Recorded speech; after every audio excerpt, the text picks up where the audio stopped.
England's final day in the field before they enter the Gabbatoir on Thursday could barely have been more chastening. They arrived needing 6 wickets, and ended up with 1. Leaving the field at 4 p.m., when hands were shaken to terminate their toil, was emphatically not part of the plan. The opposition provided certainly looked strong enough now. There is some mitigation. The pitch was frighty flattened cricket. Australia's Jason Sangha and Matt Short, who put on 263, were superb maiden centurions. Indeed, only Sachin Tendulkar, at Old Trafford in 1990, was younger in making a first-class century against England than Sangha, an 18-year-old from the Randwick Petersham club in Sydney who David Warner and Usman Khawaja, lying in wait in Brisbane, have represented. To boot, Sangha is the youngest first-class centurion in Australia for almost 25 years. The batsman then was one RT Ponting, also just a couple of months on from his 18th birthday, for Tasmania in January 1993. Trevor Bayliss was playing for New South Wales, the opposition, who also gave debuts to a couple of blokes called Glenn McGrath. He took a 5-wicket haul, naturally, and Adam Gilchrist. At no stage in his previous 3 innings, which had brought a combined 8 runs, including a second ball duck in the first innings here, did he look a player close to a composed, classy 100 like this. His is a name worth jotting down. England were largely listless in plan and execution. Mark Stoneman dropped Sangha on 43. A low Mason Crane toss drilled high and hard to extra cover. Stoneman could only pop the ball up, Crane kicking the turf in frustration at the third dropped catch off his bowling this match. He knew not that he had 4 more hours of this coming up. England must taking such catches because they will seldom come along. It is also worth noting that they did not hit the stumps with a shy in any of the first warm-up games. Crane and Moeen were tidy enough, but the seam attack was benign and wicketless, with Stewart Broad anonymous, Chris Wokes cruising and Craig Overton flogged through ugly overs with ugly plans. It is no coincidence he has taken wickets when bowling a decent Australian length, not when ordered to fire bumpers to a leg trap. They set about experimenting, with Broad at one stage having 3 men from silly mid off to short extra cover, as well as a silly maiden.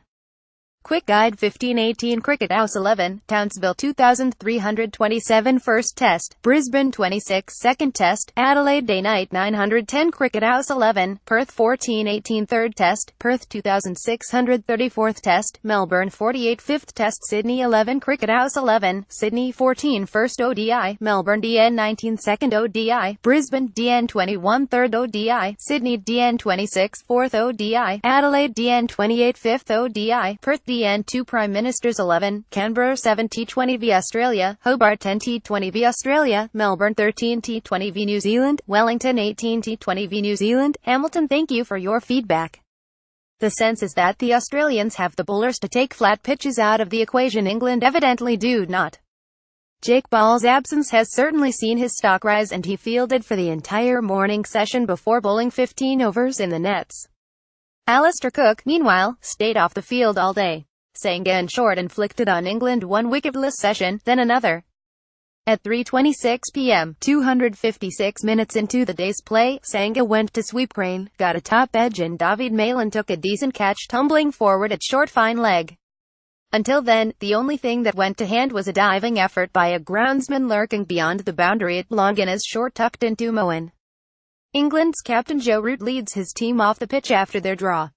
Photograph Peter Park's AFBGT images. Short survived to finish with a brilliant 134 to go with 51 in the first innings and 4 wickets, driving with confidence and pulling well too. He said after England lost 7 for 42 in Adelaide that CA had found out a couple of their batsmen. He has now found out some of the bowlers too. The pair of them exploited gaps and drove England to distraction. The game ended with Joe Root and Malan bowling in tandem, taking as long as they could complete their overs.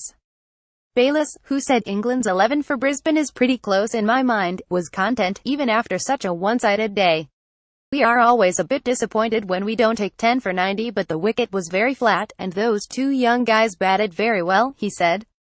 Over the 3 games, we have got as much as we possibly could, Bayliss said. Today wasn't the perfect game of cricket for us, but it's time in the dirt, and we will probably have another 1 or 2 of them in the test matches.